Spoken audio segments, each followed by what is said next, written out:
What's good, everybody? It's your boy O'Shea Duke Jackson. Back at it again here on the O'Shea Duke Jackson channel. And man, we have an excellent show today. Make sure you just like, subscribe, hit the bell. And today I am doing a collaboration with a YouTuber. You may have seen her on Senator TV, Black News 102, and her own YouTube channel, Natasha Da. But I'll let her introduce herself to you and what her channel is about. Go ahead. Thank you, O'Shea. Yes, my name is Natasha Da. I'm a YouTuber and a co-host on Senator Studios. I have my own channel, and it's Natasha Da, my name. Most of my content is about just current events as far as the Black consciousness and relationships. And I do a show called Sister Sit Down. And we did discuss the manosphere a couple times on our channel. And so now I get to sit with one of the pioneers of the manosphere, O'Shea Duke Jackson. And I'm so happy that you invited me to come and join you and do a little collaboration. I'm very honored. Thank you. All right. And again, I'm so glad to have you here. And today we're talking about a topic that, is kind of taboo in the Black community, and that is that is polygamy, right? And why are we talking about this today? I wanted to talk about it because I forgot. I didn't even mention that. I didn't even mention that that's one of the things I do. I talk about polygyny. I'm very pro polygyny. I promote polygyny. I believe that polygyny is really an ideal marriage. So I don't know.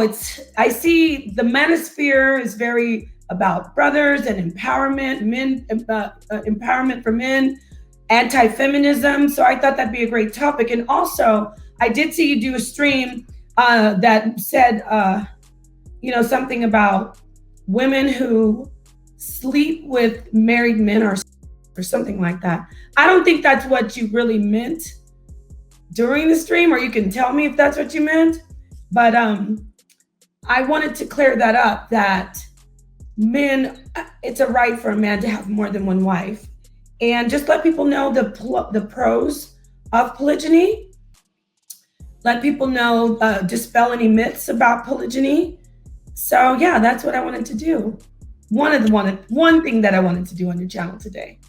Okay, so let me kind of talk about this because I know a lot of Black women. It's funny because I was stuck. As you know, I was in Uganda for almost a year, and so in Uganda and Kenya, it's legal for you to have up to 4 wives. And so for the sake of conversation, I used to always strike that up. As we talk to a young lady, it's like, hey, baby, what do you think about me having 3 more wives, right? And I never met anybody that agreed to it, even in a culture that was, more accepting of it. Especially in the East Africa, Tanzania, Uganda, Kenya. But a lot of Black African American women, I've never met one person except for one time in my life that was for it. Why are so many sisters against relationships that involve polygyny or polygamy and things like that? Well, that's a good question. Most of the time it is because women have a lot of insecurities, and that is the number one reason. A lot of women, there's a lot of competition. Women are scrutinized a lot, and they become insecure. So they start to compete a lot in a negative way. I mean, there's some very healthy competition that I can talk about that goes on in a polygynous relationship, a polygynous marriage. But as far as women just not wanting it, they are insecure. And I should mention too that there's a lot of programming, a lot of westernized feminism, a lot of westernized programming. And of course you're saying Ghana, that people will say, wait, that's Africa, but you're dealing with the younger generation that has definitely been touched by feminism, is very influenced by the West.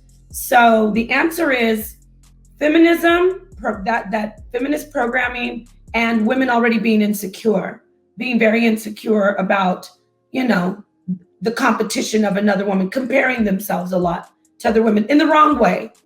There's some healthy comparing, but in the wrong way they do it. Can you give me an example of healthy comparisons? Sure, I can. If I have a sister wife and I'm very secure with myself, let's just give a scenario.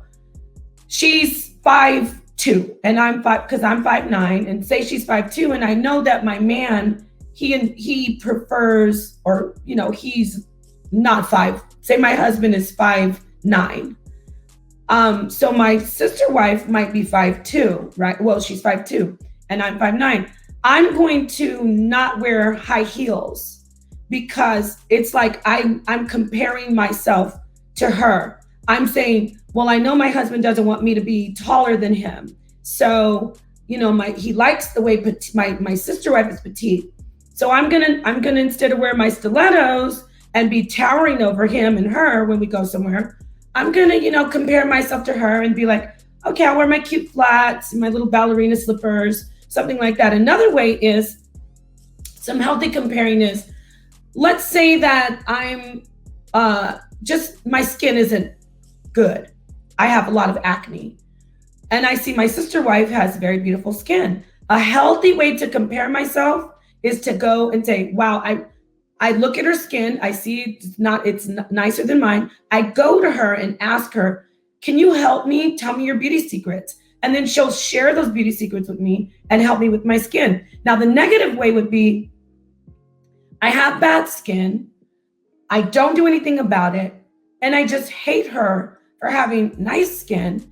And I try to find every way to sabotage the relationship between her and my husband just because I don't like her skin, instead of me trying to compare myself and then do it glow up in a positive way. So that's the key. That's the key. Oh, let me ask you this, because you're at this mentality now. Have you always been here? And if so, what got you to being a person that understands, this lifestyle, and you can give advice on it? How did you transform to this level, and has something you've always been okay with? Actually, yes. My father was a polygynist, so I was raised in a polygynist environment from childhood. My mother and father, and he had other wives. So that, and then when I'm a divorcee, but when I was married, he didn't come out. It wasn't like, because he didn't say or no, hey, I'm a polygynist. And to be honest, even though my father was a polygynist, I wasn't told, yeah, when you grow up, get married and do poly, and this is how you're gonna do it. So this was like, I was married for 11 years. So this was like a while ago. I haven't been married since 2013. So what I'm saying is, I grew up with it, witnessing it, and then my ex-husband was doing it pretty much. I never had any complaints until other things happened. Like the problems that came is, he didn't understand how to do it. There's a lot of issues with finance. When it comes to poly should not make your finances go down. Poly should make your finances go. Yeah, and with him, our finances were going down. So that's enough about that. But basically, after that, after my marriage, I started to realize I became a Hebrew Israelite. And then I started really learning more that, wow, this is our ancient way, not just in the Bible, but even in our African heritage, in our African culture. It's the ancient way. And not just in our culture, but in other cultures, men always had multiple wives because that's the science. A man can reproduce until the day he's gone. And even sometimes after, there's still sperm available. But with women, we only have a certain amount of time that we can reproduce, and we can only reproduce only a certain amount of children in a 9 to 10 month gestation. So there's the scientific side of it. So to answer your question, I know I went all the way around, but I really have always known poly, but I perfected it, and I also am a behavioral counselor. I'm a family therapist. I don't really talk about that a lot on YouTube because remember we were talking about in the back chat. Yeah, yeah, But yeah. yeah, so I incorporated into some of my counseling just to try to get, because Black marriage is failing. Black love is in the intensive care unit. And a lot of reasons people say we already do polygyny. We've got all these men and all these side pieces and all these babies, mamas everywhere. No, we're not doing poly. Men would be less likely to divorce or just totally leave a woman if he knew this is my woman and I can go be with the other woman. Let her, she's tripping. I'm gonna walk away for a few cup if she's really going crazy, like breaking stuff and controlling. He can leave her for a couple months. I'm saying the most radical. Leave her, go to his other wife. You good over there now? You came to your senses? Fine, I'm back. See, that's another thing why women don't like poly.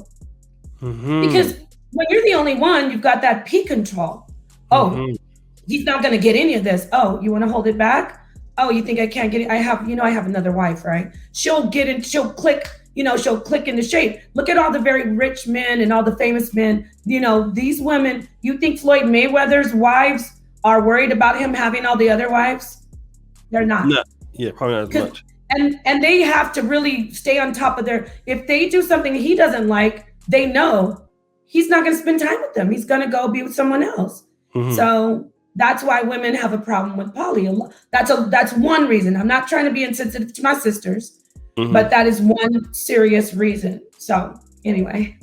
No. And I definitely understand that. Let me, I know you were talking to Obsidian Media Network, who is, has a very old school conservative ideology towards Black relationships. And, if you were to look at it as a conservative way, some may even say, I wouldn't call it antiquated, but I would think that,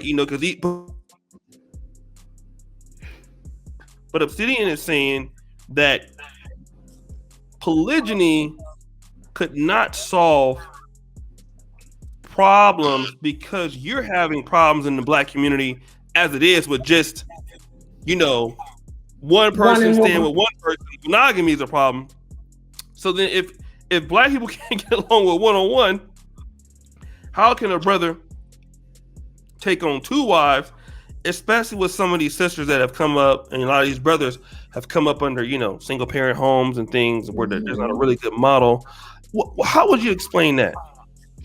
Well, you know what? I agree. The brother has a great point, because I say this too. When people come to me and say, well, what about this in polygyny? And what certain things that I say, well, wait a minute. You could say the same thing about a monogamous relationship. We just need to figure out, for me, I know polygyny is ideal, but it's very difficult. And you have to really any relationship you get into, whether it's love relationship, work relationship, and on a professional level, you have to be whole and well within yourself. So with that said, we have a lot of healing, a lot of mental health issues within our community. And I've talked about this before. It's a lot of social programming, epigenetic, slave trauma that's encoded in our DNA. It's literally in our DNA. So we have all those issues. It doesn't matter if it's poly or monogamy. However, I did mention a solution to all of this baby mama crisis, and that's what I call it, the baby mama crisis. Now, if relationships were approached where women know this man is a polygynist, and where men know I have a responsibility as a polygynist to not just walk away from my wife. I would look like if a man knew, excuse me, my voice is, I have a little laryngitis. If a man knew, okay, I look ridiculous just walking away from a woman. If it became bizarre or atypical for a man to walk away from a woman, then we'd have less single parent homes. So what would make him atypical? Why would he look bizarre? Because men would be like, you don't have to leave her. That's your wife still. Now, maybe you don't get along with her. You take a break from her, but you don't have to leave her. And she understands that too. She can't just run to the next guy. I'm not just blaming men for breakups, because what women do is, if it's not working out, he does something that they don't like, they just go and move to the next guy. So if we could get polygyny in order and try it, because we're not really doing polygyny. We're doing a lot of baby mamas, a lot of side pieces. Actually, what's going on is a lot of the program of when the black male was going from woman to woman, just reproducing and moving on. We're closer to the slave program with that. But if we did polygyny, if we at least tried it and made it more mainstream, really mainstream, men would be more responsible with their marriages. They'd be more in control. Women wouldn't be able to tell men, you better not go anywhere, where you been, who you with. I saw you through side piece. There wouldn't be this shaming about side pieces. And we'd make other women, when I, like the stream that I saw where it said, any woman that sleeps with a married man is, these women who would be approaching these marriages would be put in check. They'd say, if you approach a marriage, if you approach a man, you're approaching a marriage. You're not just trying to get in there and do some kind of weird psychosis that you're working. Because let me tell you, a lot of women that come in and try to sleep with another woman's husband, they have insecurity issues. They actually are comparing themselves to the woman and saying, well, I can get your man. You see, I must be good. I must be better than you because your man wanted me. So that's the negative kind of comparison. So we would be able to fix a lot of these relationship issues if we could at least try to put poly on the table, or as an option, mainstream. That's just my take. But the brother is right. We do have issues. It doesn't matter if it's poly, monogamy. We got to heal ourselves and be whole as people, as individuals, before we do anything. So let me ask you this, because a lot of brothers, because I told you I was in Uganda for almost a year, and I was there, and obviously you can have more than one wife in Uganda, and also Kenya, like 4. But I think that you made a really excellent point that the relationship or marriage you were in before, the finances were, the finances were supposed to get larger, but they were decreasing. What is a man's role? Because most guys understand what their role is for one woman, but in a polygyny lifestyle, or polygamous lifestyle rather, what is a man responsible for, and how it's supposed to work the right way for, let's say if a man wants to, go into this lifestyle, what is his roles in living such a lifestyle? Well, this is my opinion, and I think this would work best. A man's role, if a man comes into anything, he should be in control of the finances on his end. He should never come into something saying, well, I have 65%. I know my baby will have 35%. No, you got to be, as a man, come in ready to take control of all the finances, ready to be the one who is the provider. Now, with that said, that comes along with power. He doesn't get told what to do. He doesn't get told, this is mine, get out. So, I think a man should take care of his wives, and not just me. Like I said, I still am a Hebrew Israelite. I do still follow the tenets of the Hebrew Israelite, like the Torah and the Gospels also. So in the Torah, it says he has to take care of her food, her clothing, and her shelter. So a man should be able to, as many wives as he has, take care of their food, clothing, and shelter. Does that mean that she's not supposed to have a career? Of course it doesn't mean that. She should be able to have her career, but that is not her career, and what she brings it in is not their happiness, and their livelihood isn't contingent upon how much money or what income she has. It's just about him. And so I do believe a man should be the provider. Yes. So the provider fully for both ladies. For as many women as he can afford. Okay.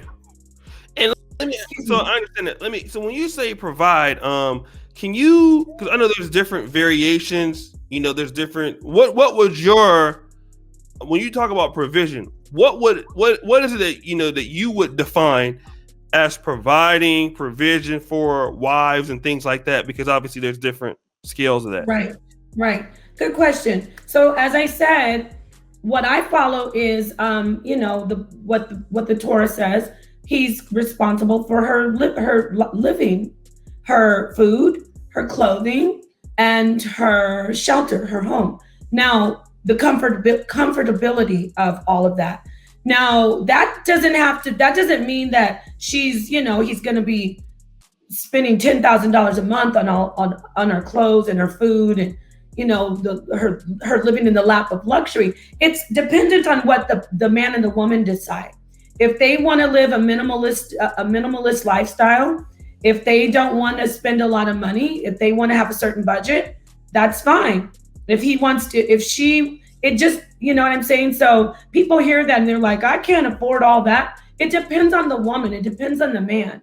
If you want designer everything, then you're going to have it's going to be hard for you. If you want to be more conservative and a minimalist, then you can have a much more comfortable lifestyle.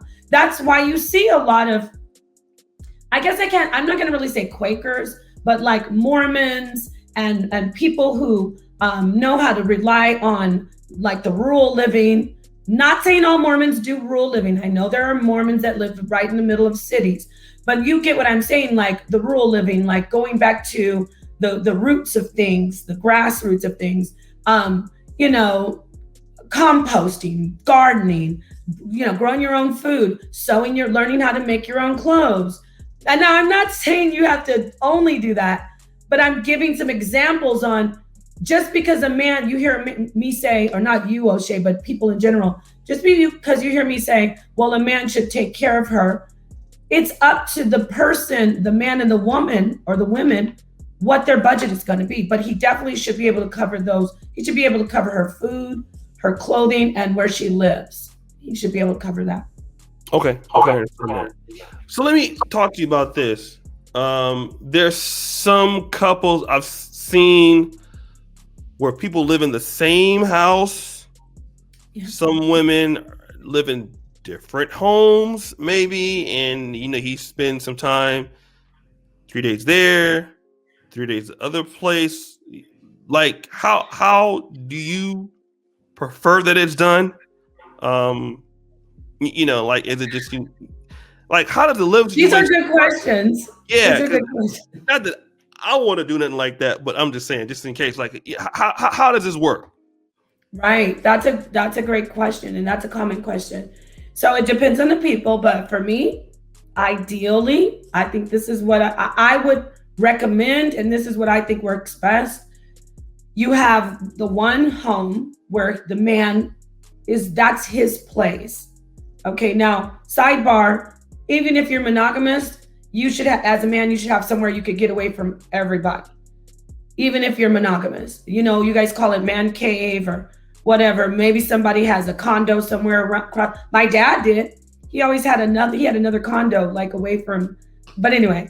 But there's one place where the man is, that's his home. And then the other women, they have their own places. So to say there's two women, there's one home where the husband is. Mm-hmm. And then the women come to that home, and the children, obviously they're going to spend more of that time in the home, but the women it's imperative that no woman, this is ideal, if you don't want any problems, no woman should feel like, well, this is my home with him and you're coming in. That'll cause issues. So yeah, he has the center, this like the daddy house, the papa house. And then they have their apartments, or, even if you have land, you can build a little tiny house. I mean, these things are possible now on your property. And then the women come into the home. So nobody's in that house, because women are that's us. we're homemakers. We're very territorial when it comes to home. I didn't like how you put those spices back up in the cabinet. I like them on the counter. You know what I mean? Then that happens. You know, so yeah, that's the ideal living situation. Okay, so how can I say this? Because obviously, and I know that this is kind of maybe controversial, but in the Black community, you have a lot of women that already have children, right? So, and so, how do you solve this problem where woman has children by another man, and obviously children, they typically take away resources and things like that. Should those women be eligible? I mean, obviously, how do you? I mean, what's the plan? Because if polygamy is to solve the Black community's problem, when they have children, things like that, what would your plan be for single moms, especially? And keep in mind, like some of these women, like you grew up seeing your father in this particular lifestyle and understanding how it works. Some women don't have an active father figure that they've known. So what do you do for such women that haven't lived this lifestyle, don't know anything, and they also have children, they're trying to transition to something like this? How does that work? That's a very good question too, O'Shea.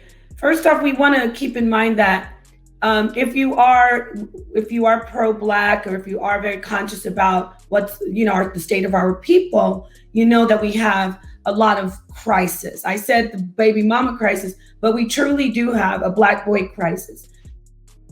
I'm just going to speak about the males for a moment. We have a Black boy crisis, and a lot of that is because boys they do sadly have a lot of absentee fathers. They're being raised by single mothers. So we're going to factor in single mothers who have these young children, black children, male and female. But I'm going to just focus on the male for a moment. So, because we're saying a single woman, there's a male missing. That's why I'm focusing on the male child. So the woman who is a single mother, didn't have a father, it's all over the place. She sees a stable man with a wife who, and maybe possibly two wives already, functioning in a very patriarchal environment that shows the man is center, the man gets respected by his wives. It's not mama telling, get what I'm saying? Like the boy, he's got mama over him. He's usually parentified. He's inappropriately given inappropriate responsibilities, meaning you're the man of the house. He's giving he's being told as an 8-year-old boy, you got to be the man of the house. So that's already just building him up to become a dysfunctional adult male. So what you're doing is with the polygyny, you see mom, she comes into a home. It's a child rearing environment, by the way, because obviously if there are more women, there are more children being produced. So the child comes into an environment, easily acclimates, joins in with the other children, sees how the other children learn to respect male authority, not mama. Not that mama doesn't get respect, because I'm all about mothers being respected, of course.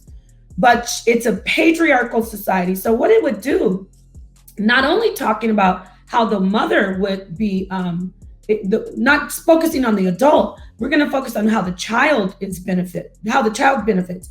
Now, because polygyny has the advantage of having more, even though I said, yes, the man should be the complete breadwinner, everything, but these women are going to most likely have some type of income, even if they're selling their wares, like as far as if they're artists, seamstresses, whatever, chefs, they're doing their own businesses. So typically the finances are, there's more finance, there's more money coming in.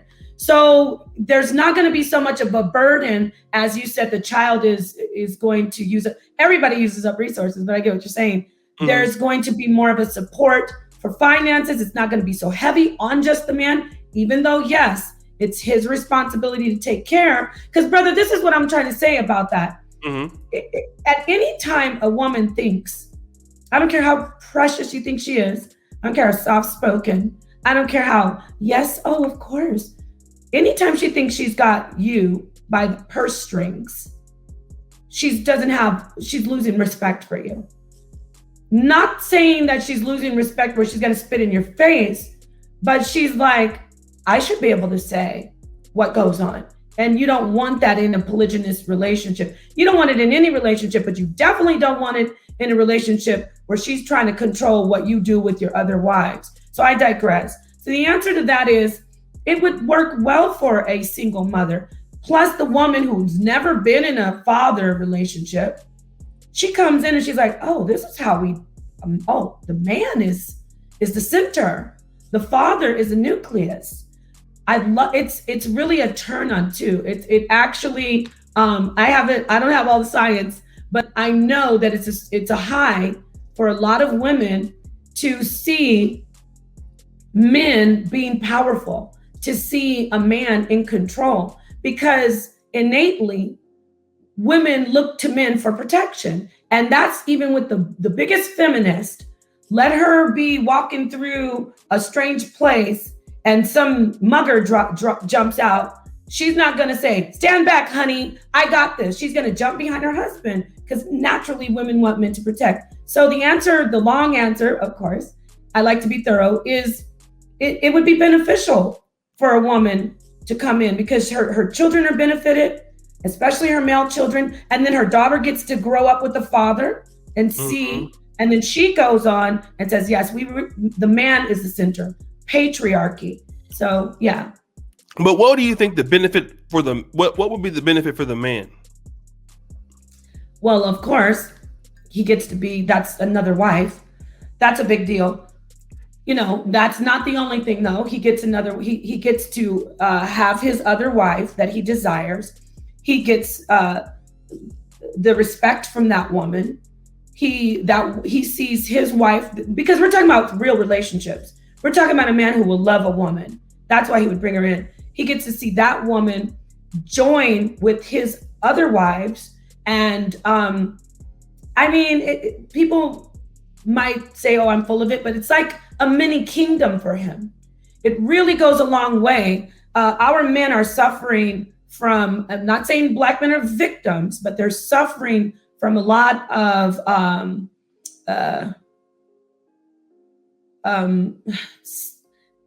I'm trying to say this right, because I know it's a male channel, Master Joe. Okay.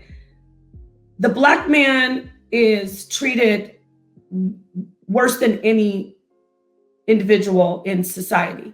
Okay. So to have his ego built up, and I don't like to use that word ego, to really feel like, okay, when I come home, I've got my wives here and they do what they want to please me. They get along. I'm a man. I feel like a man. So yeah, that goes a long way. That's what he gets. He gets that. I'm sure he gets more. He can benefit from the other incomes, the supplemental incomes, but really that energy, that boost of confidence, it goes a long way. Oh, real quick, Jordan Peele, I think his name is Jordan Peele. Are you? He's Caucasian, but I've heard of him. It's not Jordan Peele. I forgot his name, but he's really always talking about the male crisis. It's not Jordan Peele. I think that's a director, but there is, I got to look him up, but his name is Jordan something, but he talked about the science about the amygdala of males who are always talked down to, always bashed, always attacked, always told you're the worst.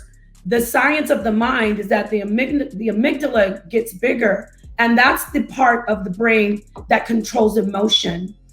And that's why we have a lot of men today who are really super emotional, more emotional than they should be, because there is a different makeup in the male brain compared to the female brain.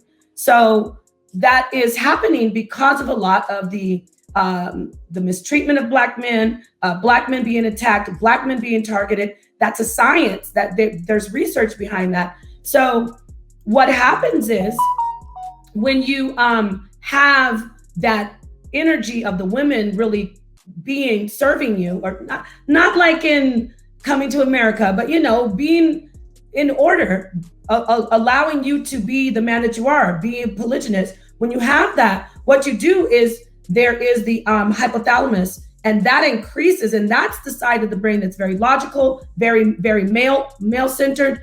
The amygdala doesn't go back to the smaller size, but the increase of the hypothalamus makes the man feel he's more masculine, he's more logical minded. So that's science. So I wanted to, because you asked me what's his benefit. There's a lot of benefits, a lot of good psychological benefits.